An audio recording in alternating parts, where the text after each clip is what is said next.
Les territoires urbains participent fortement des émissions de gaz à effet de serre, à peu près 70% du total. Et c'est vrai pour les grandes métropoles comme Bordeaux ou les villes, les agglomérations de plus de 100 000 habitants.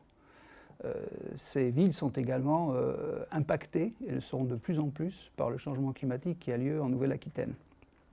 Parmi les risques propres aux villes, on peut citer notamment le phénomène des îlots de chaleur urbains en période de canicule. Cette situation est aggravée en ville par la morphologie de la ville. Par exemple, le fait que Bordeaux soit une ville très minérale n'aide pas dans ce domaine-là.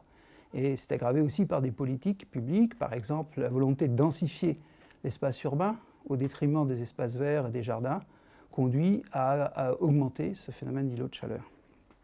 On peut aussi évoquer la question du risque de submersion. Une ville comme Bordeaux, avec son estuaire, bien qu'étant à 100 km de la mer, est en réalité menacée du risque de submersion marine lié à l'élévation du niveau des océans à l'horizon 2050 et très certainement encore plus à l'horizon 2100.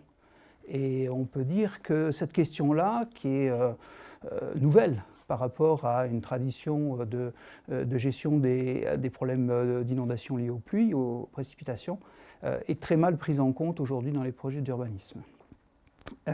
Ailleurs, dans la région, on aura des villes côtières qui vont être impactées différemment, notamment par le recul du trait de côte, les phénomènes d'érosion côtière.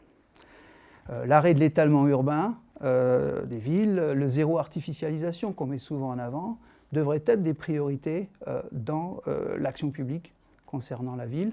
La question notamment de la priorité au transport collectif, qui implique aussi une réduction draconienne de la part de l'automobile, laquelle représente aujourd'hui un quart des émissions totales dans l'agglomération bordelaise, c'est des priorités qui ont du mal à passer dans les faits.